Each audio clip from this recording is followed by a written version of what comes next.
Bienvenidas, que veo mucha gente joven, mucha mujer, bienvenidos, a los chicos también. Un poquito más de público que esta mañana, creo percibir. Y yo creo que estamos ante uno de los eventos, de los hits de estas jornadas técnicas, porque indudablemente la gastronomía está en lo más alto en España. En este momento disfrutamos de algunos de los mejores chefs de todo el mundo, reconocidos, con varias estrellas Michelin, y aquí tenemos hoy una representación de ellos. Están en capilla como los toreros antes de salir al ruedo, así que ruego que salgan ya aquí César Ráez, Íñigo Rojo y Celia Jiménez. Y un aplauso fuerte para ellos.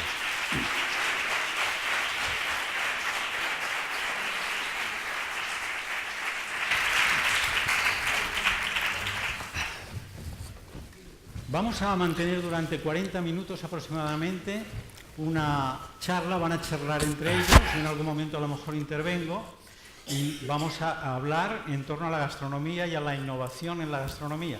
Luego habrá un tiempito para si alguno de ustedes quiere hacer alguna pregunta a los chefs, con mucho gusto, y luego pasaremos de la teoría a la práctica con el show cooking que tenemos preparado. Y después, no se vayan, porque la organización anuncia que luego habrá una degustación ahí fuera. Así que les anuncio que no deben de marcharse si no quieren irse sin probar la degustación de lo que hagan estos geniales maestros. Así que, ¿por dónde empezar? Pues vamos a empezar, si me permitís, con una pregunta, César, Celia, Íñigo, una pregunta que tiene que ver con la actualidad. Hace unos días, la OMS lanzó un informe que nos puso a todos patas arriba, una alarma social innecesaria, cuando se venía a decir, se atacaba o se ponía ahí en solfa las carnes rojas y sobre todo las carnes, los productos derivados.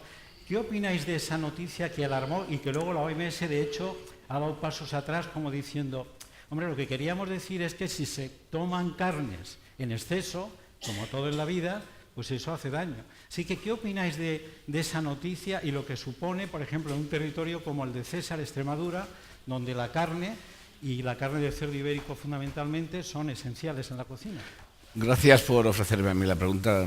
Gracias, Celia, por invitarme, por compartir todo. Sí que es verdad que en Extremadura lo estamos sufriendo un poquito. Sí, Extremadura es tierra de carnes, es tierra de carnes rojas. Y nos fuimos todos un poco en alarma, diciendo, ¿qué están diciendo estos señores? Si llevamos toda la vida y muchos años comiendo esto. Sí que es verdad que el exceso es el problema. Creo que querían decir algo, pero no han sabido cómo, ¿no? No han sabido cómo. Creo que tendrían que haber reivindicado más la carne natural, como nosotros estamos reivindicando en nuestras cocinas, acortar un poquito los procesos. Creo que se han confundido en el enunciado y, por supuesto, en una cosa muy clara, los excesos no pueden ser en ninguna de las cosas que comemos o que utilizamos pueden ser buenas. Creo que no se ha sabido enviar el mensaje, no se ha sabido comunicar. Sería, desde luego, para nosotros que esto fuese una realidad social y que no se consumiera carne roja. Sería un problema importante. Celia, ¿qué opinas desde aquí, desde el sur, desde Córdoba, Andalucía? Bueno, yo ante todo, buenas tardes a todos y también agradecer la oportunidad que se me ha dado para estar hoy aquí con vosotros. Yo creo un poco lo que César ha comentado, ¿no? Yo creo que el mensaje se lanza de una manera completamente errónea. Sí que es cierto que evidentemente yo pienso que cualquier alimento que se consuma de manera excesiva y se convierta a lo mejor o se sitúe en la base, ¿no?, de esa, o sea, en el vértice de la pirámide de los alimentos, al final resultaría siendo un poco perjudicial, ¿no?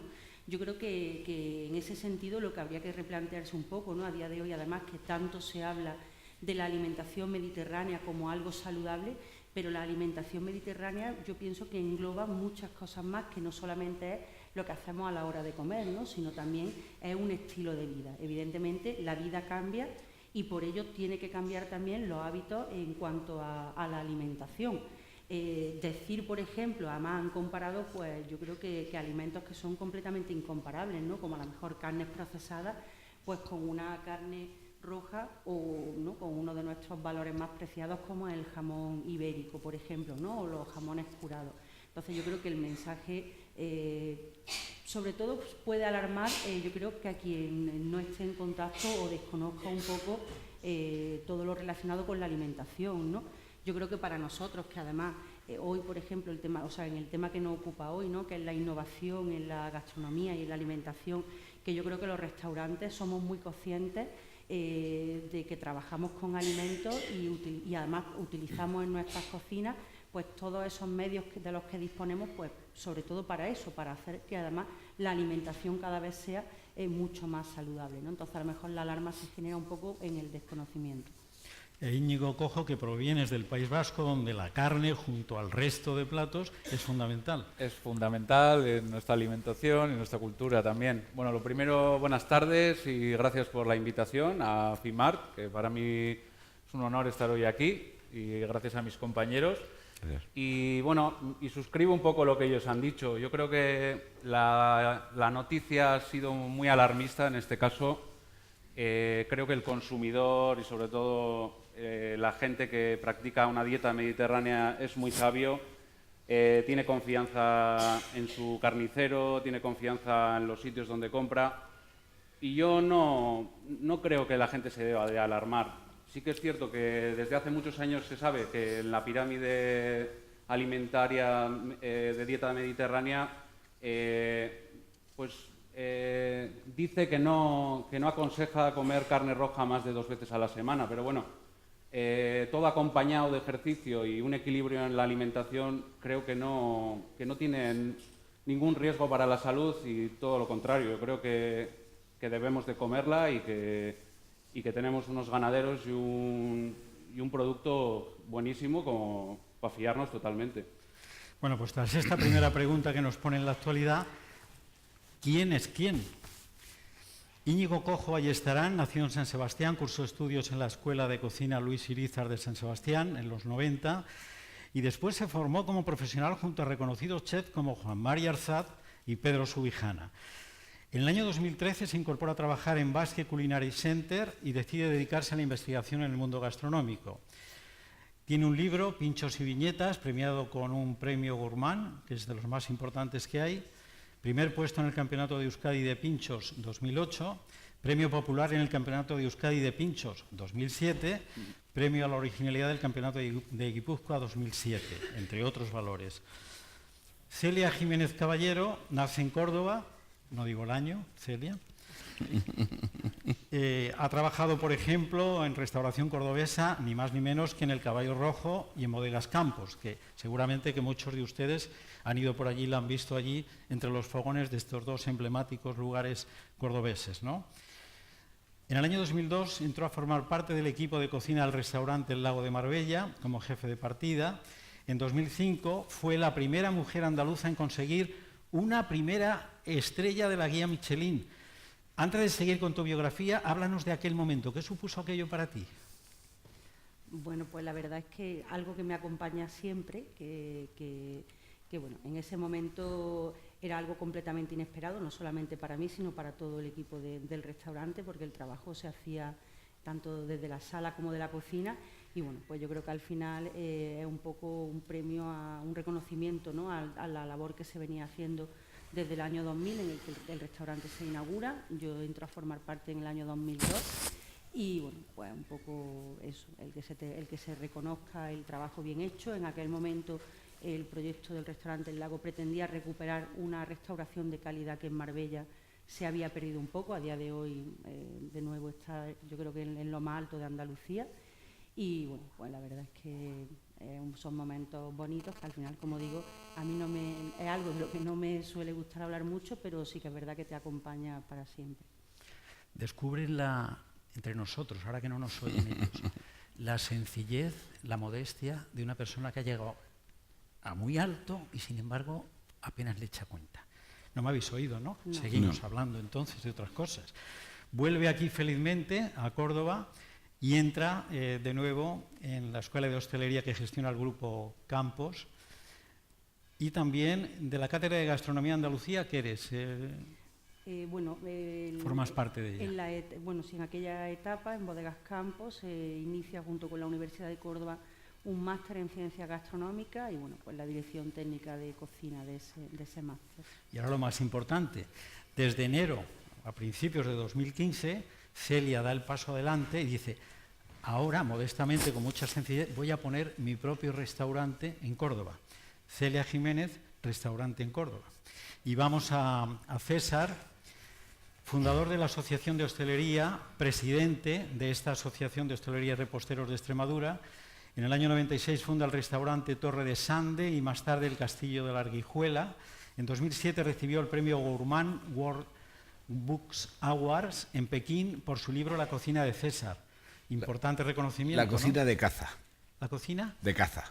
De caza. Sí, es el único libro de cocina de caza que ha publicado como tal. ¿Y qué supuso, Pequeño inciso. ¿Qué supuso aquella distinción para ti? Pues un paso importante, además un reconocimiento a algo que yo estaba haciendo y, como dice Celia, pues es un agradecimiento, algo que dices, bueno, pues te llega, ¿no? Es algo que te reconoce en tu labor y que marcas y sobre todo en la cocina de caza, que es la gran desconocida de la cocina española. Fíjate que somos los que más licencias, los más cazadores que somos de España y es la cocina más desconocida, el donde menos documentación hay. Entonces yo lo que quería era, en aquel momento, crear el primer paso para hacer esa gran biblioteca de caza que todavía no hay nada hecho, nada más fue el primer libro que se hizo y todavía no hay más. ¿No has hecho ningún otro tú después? No, estoy pendiente de otro muy importante, que para mí es muy importante, que es otra cosa que no hay. Y además en España sí que también lo practicamos mucho. De hecho, yo vengo de una tierra donde más costa hay de pesca,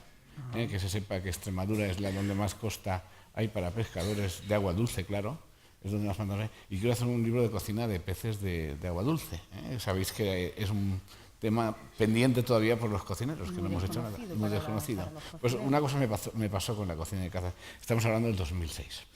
Y ya para acabar con la biografía de él, que podría ser muy, muy extensa, en octubre, ahora, hace un mes, la Federación Española de Hostelería le concedió el Premio Nacional de Hostelería.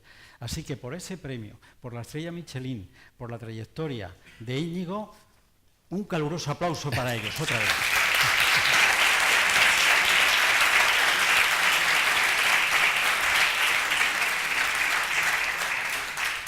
Y ahora van a hablar ellos, y yo estaré por ahí si acaso. Vamos a hablar de innovación en la gastronomía.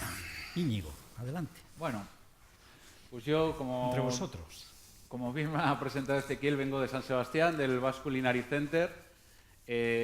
Bueno, para la gente que no conozca Basque Culinary Center, es la primera facultad de ciencias gastronómicas de todo el mundo.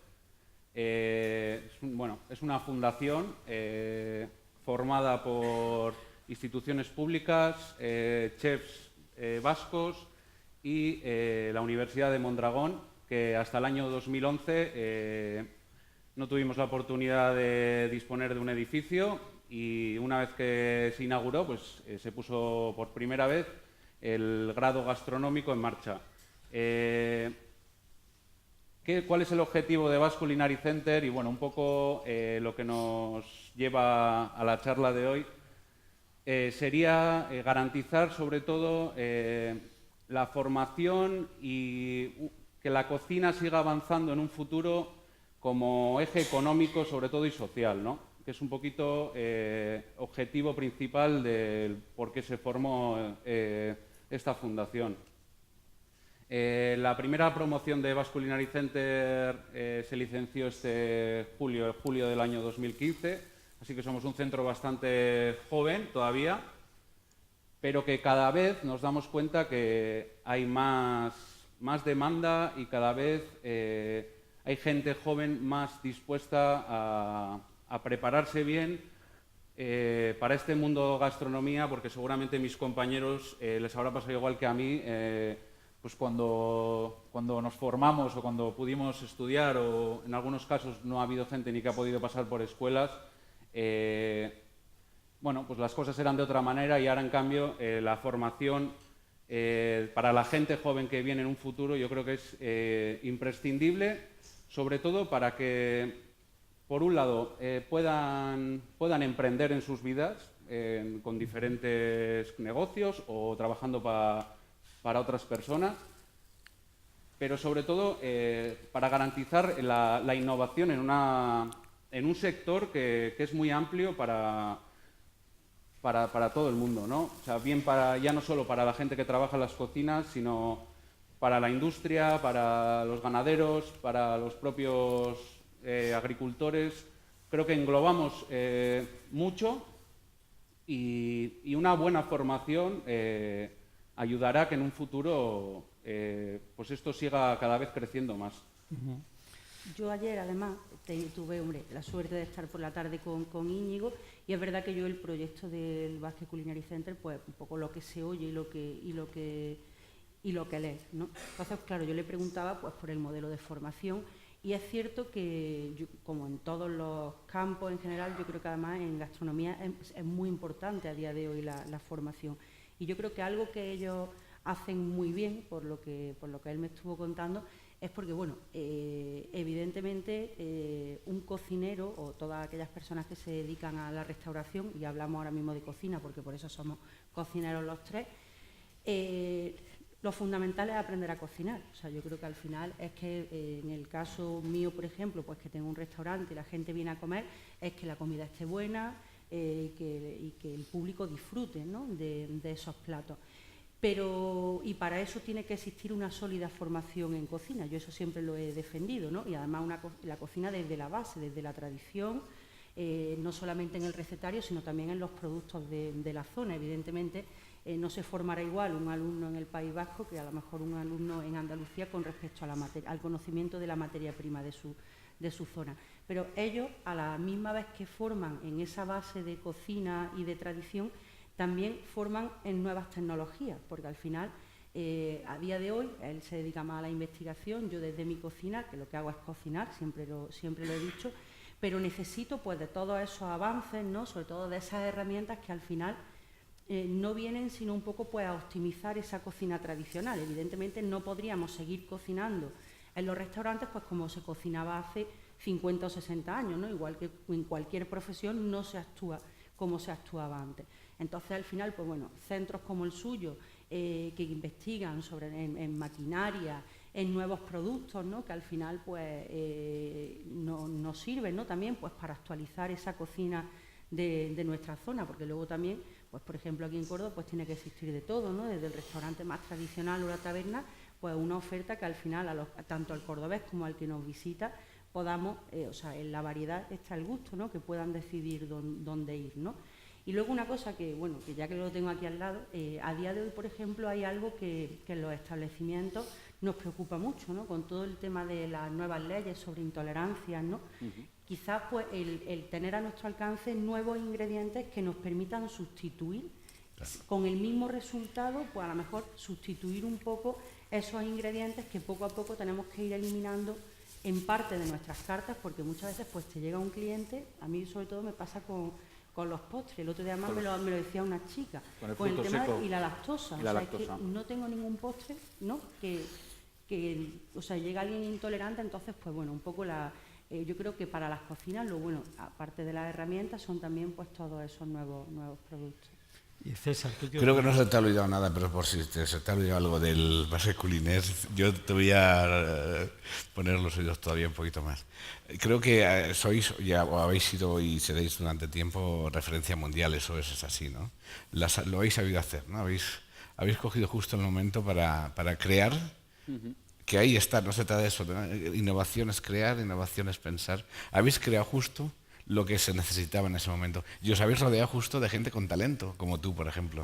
Sí. Digo, bueno, eso es muy importante, ojo con el tema, ¿eh? Al final somos un centro en este momento de referencia Sí. totalmente innovador, y el hecho de ser reflejo para otros, para nosotros yo creo que es un honor. O sea, que a partir de ahora un modelo de centro como el que disponemos en este momento pues vaya abriéndose en otras ciudades y en otros países. Y yo creo que es muy importante y sobre todo el trabajar, el investigar y todo ese conocimiento ponerlo al alcance de los alumnos y de la sociedad. Yo creo que es una responsabilidad que tenemos que hacer, sí. Bueno, no sé. Decías tú, César, me decías ahí entre bambalinas, al preguntarte por innovación Sí. y tú decías, innovación es pararse y pensar. Eso me has dicho. Para mí sí, pues Desarrolla para mí esa- un profesional que no he hecho otra cosa nada más que cocinar y he cocinado como me han dicho, algunas veces eso me ha servido para conseguir hacerme un profesional, conocer las técnicas, conocer todo. Pero cuando he empezado a disfrutarla, a conocerla, a enseñarla, a transmitirla, es cuando me he parado a pensar el porqué, ¿no? El porqué de por qué hacía eso así, ¿no? Entonces pues yo mismo me he encontrado la explicación y entonces me ha apasionado más todo lo que hacía. ¿Por qué, no? El por qué el sellar una carne, el por qué la temperatura, el por qué utilizar una nueva tecnología, el por qué, en fin, el por qué y el pensar lo que estás haciendo todos los días. Ahí creo para mí que es el inicio de esta nueva o digamos, de la innovación en la cocina. Creo que el pararse a pensar uno lo que hace todos los días, que algunas veces no tenemos ese tiempo, es verdad, Celia, que algunas veces no podemos, bueno, Íñigo, tú sabes que ese tiempo lo tenemos. Sí, sí nos pasa. Porque la ansiedad de aprender, yo creo que todos los cocineros la tenemos, va en nuestra forma de ser, pero tenemos que pensar lo que hacemos y ahí innovaremos más todavía. Oye, ¿creéis que es importante o es complementario el maridaje entre innovación y rescatar las recetas tradicionales? A ver, hablar de eso. Yo es que pienso que sin tradición nunca puede existir la innovación. Sí, porque está claro. Evidentemente siempre hay que partir desde una base. Yo leí una vez, no sé si es cierto o no, porque entre otras cosas donde lo leí, no es que sea una fuente excesivamente fidedigna, que Ferran había dicho que innovar es buscarse la vida. No sé si esas palabras son suyas o se las han puesto en su boca. Y al final, pues un poco, yo pienso que es así, ¿no? O sea, tienes que hacer tu trabajo todos los días y cuando intentas buscar solución a un problema que tienes, pues bueno, te buscas un poco la vida para alcanzar el objetivo que tú quieres, ¿no? Y al final un poco eso, o sea, yo en mi restaurante, que lo que intento poner sobre la mesa, pues quiero que platos que tengan raíces, que la gente pues entienda, ¿no? Donde haya una historia que contar en torno al plato, ¿no? Que no sean simplemente mezclar ingredientes así porque sí, que ha habido un tiempo en que todos lo hacíamos, yo me voy a meter también dentro de ese saco, ¿no? Entonces al final tú dices, yo tengo esta receta o tengo este producto de mi zona o este producto que quiero trabajar, o sea, porque no solamente trabajamos con productos que tengan que ser de la zona, y quiero conseguir este resultado y al final un poco pues vas buscando la manera de llegar hasta ahí. Yo estoy de acuerdo. Yo creo que partiendo desde la tradición, con conocimiento se puede avanzar muchísimo. Aplicando técnicas a platos tradicionales, tirando de recetarios, de libros antiguos, en los cuales hay veces que nos damos cuenta, o sea, que muchas veces hay cosas que anteriormente se habían hecho hace muchísimos años y nos parece que a día de hoy son nuevas, ¿no? Y investigando un poco y buscando recetarios antiguos y modernizándolos o actualizándolos, vamos a decir, con nuevas técnicas, con aportes de nuevos productos, con nuevas texturas que podemos conseguir. Presentaciones, o sea, es que realmente la innovación en la cocina pasa por todo. Claro, presentaciones al final, también fijándonos en otras disciplinas, ya no solo en la cocina, ¿no? A la hora de emplatar, realmente es como un folio en blanco, o sea, tenemos toda la libertad del mundo de plasmar y muchas veces la personalidad del cocinero se ve reflejada en ese plato, ¿no? Y creo que desde la tradición, como he vuelto a decir, es un camino muy importante para avanzar y para seguir haciendo cosas nuevas. Yo también quería, aparte de eso, defender mi tierra, ¿no? Porque estoy hablando de Extremadura, que estamos aquí al lado, ¿no? Pero Extremadura, sin darnos cuenta, es la que más denominaciones de origen tiene, ¿no? de España. Es decir, tiene 10 denominaciones de origen y 2 IGPs. O sea, que es una tierra que es casi la despensa de... Y entonces, a mí todavía me anima más a decir que no nos olvidemos del producto, que no hemos hablado todavía, ¿no? El producto en Extremadura es algo a tener en cuenta.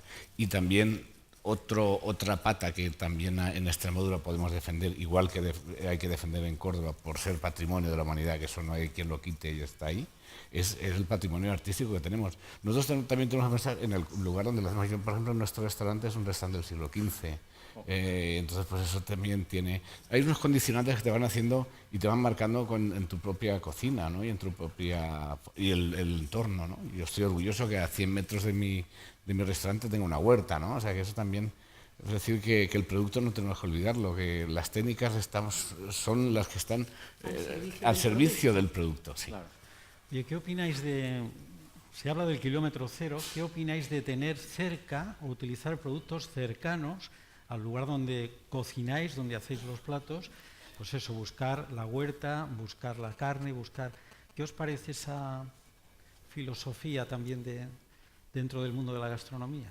Yo estoy totalmente de acuerdo, pero tampoco sin volvernos locos. O sea, creo que hay ingredientes de otros lugares que pueden venir muy bien en muchos momentos, pero sí me parece importante, sobre todo, conocer a la gente con la que trabajas, ¿no? A día, conocer al que te vende las lechugas, conocer al que te vende el pescado, conocer al que te vende la carne y de esa manera pues estrechar una amistad, porque lo primero, te van a tratar mejor normalmente, te van a dar un producto bueno siempre y esa confianza al final creo que es muy necesaria para en nuestro caso un cocinero.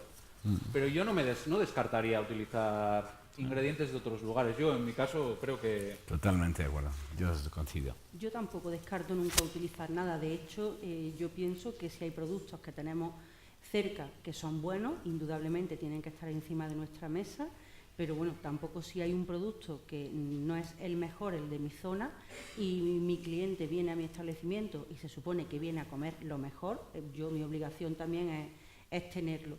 A mí el producto de cercanía sobre todo me aporta algo a mí personalmente, que muchas veces es conocimiento.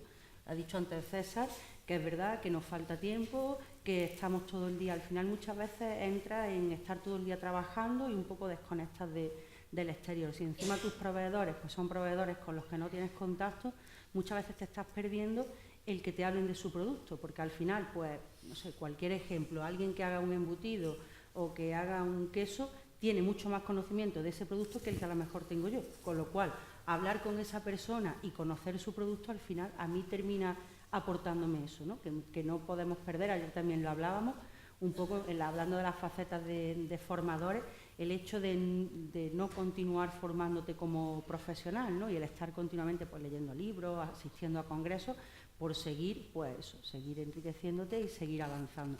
Y entonces eso es lo que muchas veces a mí me aporta más personalmente, luego evidentemente se traslada a la mesa, pero yo muchas veces lo hago más por mí que por mi propio cliente. César, has hablado antes de la caza. Sí. Háblanos de la caza, háblanos del jamón un poco. Bueno, la caza es una cosa... yo desde luego digo no por nada. O sea que hay dos jamones importantes para mí en España. No sé si el orden de esa de Extremadura, Sierra de los Pedroches, no sé, no podría yo decir cuál de los dos me gusta más. Pero es verdad que un buen jamón es un buen jamón, tanto en Jabugo como en Salamanca como tal. Entonces yo creo que en Extremadura tenemos la suerte que hay una denominación de origen muy buena, que es de esa de Extremadura, que lleva un control bastante bueno y lo tengo que defender. Yo creo que es porque no me peguen, sobre todo cuando vaya allí, de decir que el mejor jamón es ese de los Pedroches, pero es verdad que es el mejor, es muy bueno. La caza yo creo que es la gran desconocida y los mismos cocineros también. La caza es muy particular, no es porque es que un animal no muere como una vaca, ¿no? Que muere de la misma forma, ¿no? Un ciervo muere de 1000 formas porque el tiro es el que manda, no sé si me explico, es decir, que el conocimiento de la propia carne es difícil, algunas veces hay que aportarle sabor, otras hay que quitarle, otras veces, en fin, que es un mundo muy complejo y es un mundo muy intuitivo, que es por lo que me gustaba a mí, ¿no? Que todavía no hemos establecido una técnica de cocinar la caza, que podría ser, por ejemplo, en Extremadura, en Toledo, en sitios, en Andalucía, donde hay mucha caza, pues podemos en serio eso. Tenemos una idea, como Asociación de Cocineros y Reposteros de Extremadura, hacer un congreso nacional o mundial o internacional de cocina de la caza que no nos vendría mal. Y si nos pusiéramos a hablar de ello, pues igual conseguiríamos cosas, ¿verdad? Yo creo que sí. Bueno, nosotros no somos una zona de caza mayor de por sí, pero bueno, caza menor tenemos mucha. En estos días, además, bueno, no haces más que si andas un poco por el monte, oír tiros por todas las esquinas. De gente que está en el pase esperando palomas, malvices, también los que pueden coger becada, bueno, un poquito es el tipo de de producto que tenemos. Ayer hablábamos de los pichones, Sí. casualidad que tuvimos una conversación sobre, bueno, el punto del pichón, si la gente lo admitía muy rojo o no. En nuestro caso, bueno, nos gusta de esa manera, ¿no? Siempre la pechuga rojita, las patas que estén muy tiernas, lo cocinamos de esas maneras. No tiene ninguna importancia, pero como ejemplo, pues cuando te pones a practicar con ella, dices, bueno, quiero algo más de la perdiz, ¿no? Por ejemplo, he hecho una perdiz a la sal, ¿no? El método tradicional del pescado, o sea, es trasladar totalmente a un concepto a una cosa, y el resultado para mí fue increíble, ¿no? O sea, una tontería. Es que probarlo, o sea, es curiosísimo, ¿no? Mira, y será una de las cosas que sí que se tira de recetaria antiguo. Y no se le da, o no se le aplica mucha más técnica que el guisar o planchar justo, o asar, el guisar, ¿no? En este el caso, guisar, ¿no? sí. Algunos también la pueden hacer a la parrilla en un momento dado, pero yo con otras aplicaciones pues no conozco gente que la haga, la verdad. Bueno. Otro asunto. Este congreso, esta feria, es de innovaciones tecnológicas. ¿Introducís en vuestra cocina algún tipo de innovación tecnológica, gaseosa, líquida, etcétera, etcétera? A ver, hablarnos de eso. El maestro. El último no te lo he entendido. Si introducís en vuestra cocina, en los platos, algún tipo de innovación tecnológica, véase nitrógeno, yo qué sé, ¿no? Este tipo de cosas. A ver. Yo con medida, ¿eh? Yo con medida. Tú con medida. Sí, pero sí que quiero darle el mayor sabor a otras texturas a mi producto en concreto. Hoy me he traído dos cosas que son una pluma y un solomillo, y lo he hecho de una forma para resaltar un poco más, darle el sabor que yo quiero darle. Pues he utilizado unas técnicas que normalmente no se hacían, ¿no? Pues eso sí. Yo creo que no a todo vamos a poner las mismas técnicas, sino vamos a utilizar un poquito de cada para cada cosa y vamos a... No sé si estáis un poco de acuerdo. Sí, yo creo que cualquier técnica bien usada está bien. O sea, al final conocerlas, disponer de ellas y poder utilizarlas, mientras luego el final o la elaboración quede bien. Justo. Y el resultado.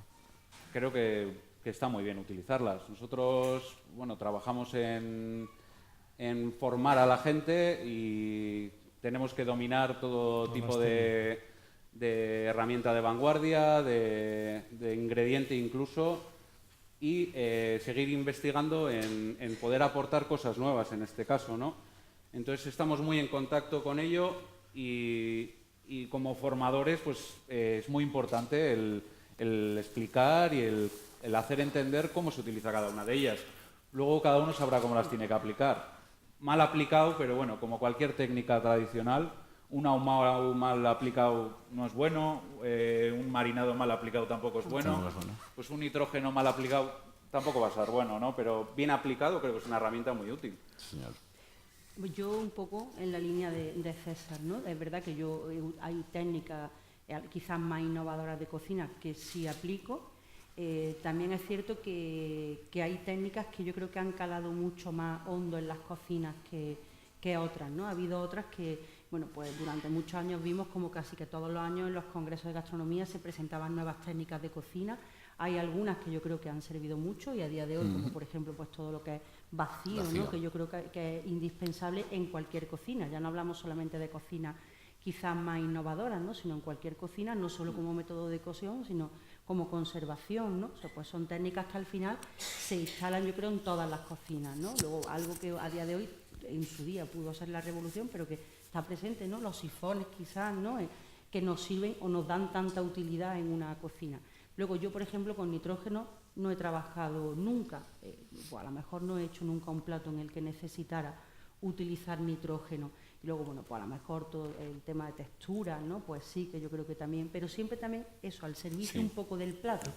Porque al final tiene que primar pues que esté bueno, que el sabor, y muchas veces es verdad que la estética o el querer utilizar demasiadas técnicas dentro de un mismo plato han hecho que el resultado final del plato pues se quede un poco desvirtuado. Y a mí me gusta dar de comer y me gusta que la gente coma bien. Y si tiene que aparecer una técnica en un plato, aparecerá.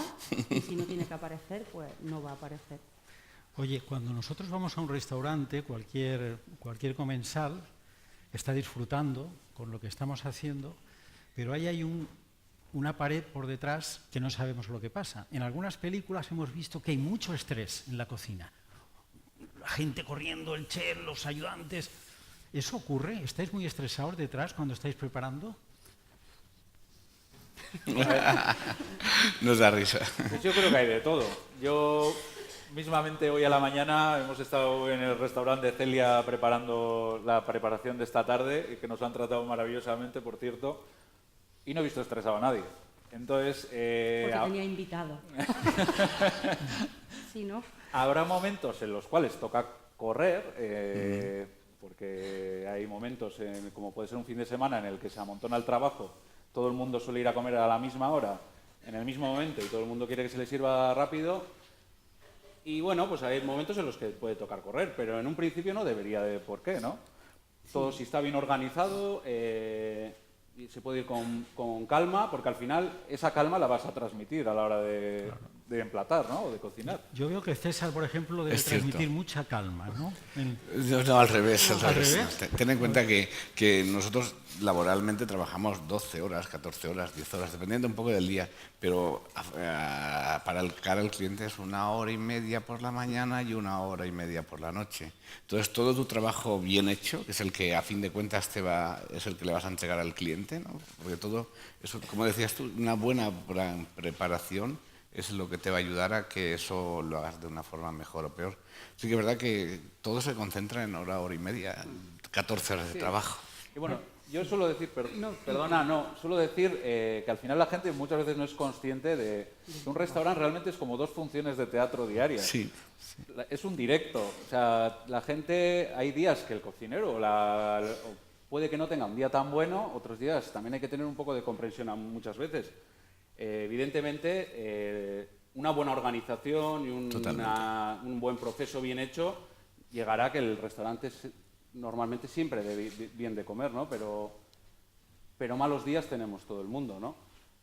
Una última pregunta y pasamos a alguna pregunta del público. Pensar, por favor, que esta pregunta me la estoy dándole vueltas hace ya un buen rato.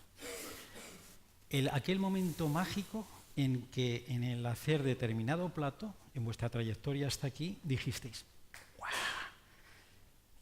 Estoy tocando el cielo casi. Ese momento en el que dijisteis, verdaderamente esto, habréis hecho muchas cosas, pero tiene que haber habido un momento especial en el que digáis, aquí es donde yo estoy gozando. ¿Recordáis? ¿Qué plato?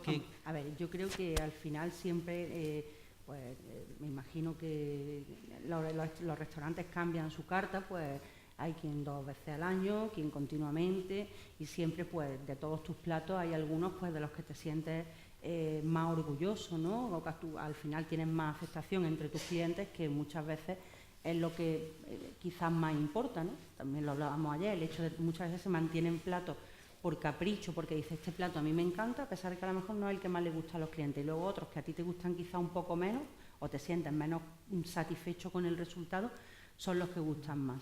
Sí que es cierto que yo siempre cuando preguntan, ¿no?, que cómo se crea un plato o ese plato, al final cuando un plato es redondo, por decirlo de alguna manera, eso es fruto del trabajo. O sea, no estás sin hacer nada y de pronto tienes la inspiración. O sea, son muchas horas en la cocina, son muchas horas trabajadas, mucha experiencia. Al final pues uno aprende a combinar sabores, tiene una idea y tú empiezas a trabajar al final sobre esa idea, pero un plato terminado encima de una mesa para un cliente tiene detrás muchas horas de trabajo, no nace nunca, nace la idea o el que quiero poner, pero evidentemente hay que trabajar mucho y darle muchas vueltas. O sea, además los platos evolucionan. Yo, por ejemplo, no soy partidaria de continuamente cambiar platos de la carta. Si tienes un plato bueno, pues dale una vuelta y perfecciónalo, o hazle algún retoque, pues para que al final tu cliente que viene siempre a comer al restaurante no vea los mismos platos en la carta, ¿no? Pero si es bueno, porque lo vamos a descartar a la primera de cambio. Pero sobre todo tienen mucho trabajo detrás, lo que decía, muchas horas. Ezequiel, yo quiero un poco más hecho pensar, fíjate, más hecho crear. Yo pienso que alrededor nuestro hay un equipo, ¿no? Y cuando mi equipo está a gusto, yo estoy a gusto y se nota en el cliente, no sé, eso es... La cocina, a fin de cuentas, aunque nos creemos que somos los tal, dependemos de mucha gente que nos está ayudando. Por ejemplo, Pedro, que ha venido conmigo, mi equipo que está allí, el otro equipo que está allí. Yo creo que esto es el conjunto de un equipo y lo tienes que motivar, porque a fin de cuentas tampoco somos cocineros somos también motivadores, somos también un poco que tenemos que crear una cosa y momentos que yo me he sentido a gusto es cuando he dicho que a gusto estamos, que bien nos ha salido y eso. Y esos momentos se viven, no muchos, por desgracia, pero sí que se viven muchos, cuando todos estamos bien. ¿Y tú, Íñigo, al respecto? Pues siguiendo un poco lo que ha dicho César, yo creo que lo gratificante es eso, ¿no? O sea, cuando ves que el trabajo está bien hecho y cuando que has cumplido los objetivos marcados y que alrededor ves a la gente sonreír, yo creo que eso es lo mejor que te puede pasar, ¿no? Ver que tienes un buen equipo, fiel, gente con la que puedes contar para cualquier cosa, porque al final pasamos tantas horas juntos que casi vives más que con tu pareja o con tu familia, ¿no? Muchas veces, ¿no? O sea que al final sí que es una pequeña familia, ¿no? Lo que puede ser cualquier restaurante. Muy bien, pues ¿alguna pregunta que queráis hacer, por favor, antes de pasar al show cooking? Aprovechar. Yo les acabo de preguntar por en qué momento mágico visteis, y no me han respondido como, bueno, se le pregunta a un escritor, dice, ¿cuál es tu libro preferido? Dice, todos mis hijos son preferidos. Pues ellos han venido a decir, todos mis platos, todo lo que elaboro es preferido, y sí había un denominador común que es que cuando ven sonreír al equipo, cuando están a gusto el equipo trabajando, saben que el resultado final en el plato va a ser magnífico y luego eso lo confirma la sonrisa y el aplauso del cliente. ¿No? ¿Queréis pasar al show cooking? ¿No hay preguntas para ellos? Ahí, la señora. Espere que le va a pasar el micrófono.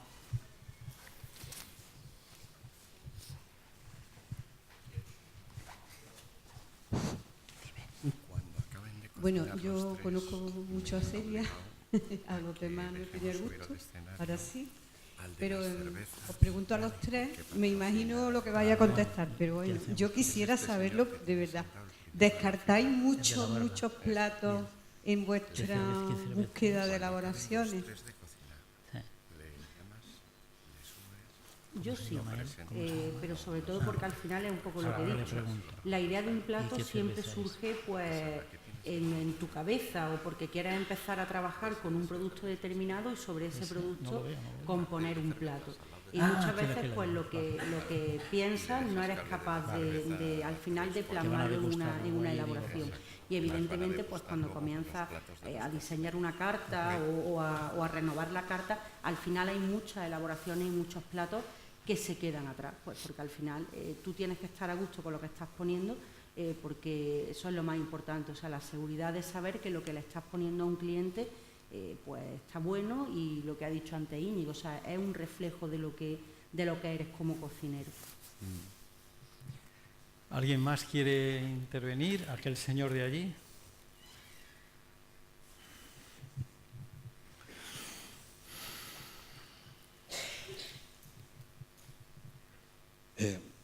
Buenas tardes.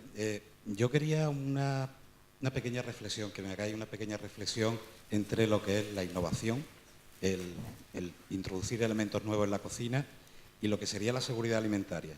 Porque creo que en cocina también hay bastante francotirador que mete productos sin saber realmente si pueden ser tóxicos o no pueden serlo, utilizan puntos de cocción que están por debajo de los límites de seguridad. ¿Qué pensáis sobre el tema? ¿Realmente lo valoráis el efecto que puede tener el innovar hasta ese punto de que podamos estar utilizando productos que nadie ha usado antes y que puedan potencialmente ser peligrosos? Íñigo. Yo, en cuanto a eso, hombre, siempre que se ponga o se pueda poner en riesgo la salud de alguna persona, creo que no se debe de utilizar. Yo en mi caso vuelvo a lo mismo, o sea, nosotros como formadores creo que una buena formación hace que un buen profesional no ponga en peligro a nadie. Si usas las cosas con criterio y sabiendo lo que estás haciendo, no creo que haya ningún problema. Las nuevas texturas, todo este nuevo ingrediente de vanguardia que se está utilizando a día de hoy, son cosas que en la industria alimentaria se llevan utilizando 50 años. Que se estén aplicando ahora a pie de calle, vamos a decir, o al restaurante, yo no lo veo malo, siempre y cuando haya un conocimiento sobre el que estás aplicando las cosas. Peligroso, cocinar un huevo crudo es peligroso. Quiero decir, peligro, con las cosas mal utilizadas hay, pero hay que confiar en los buenos profesionales, sin duda. ¿Alguna pregunta más que queráis hacer? ¿No? Ánimo, ¿no? ¿No hay preguntas? César, Celia, Íñigo. ¡Aplaudirles fuerte!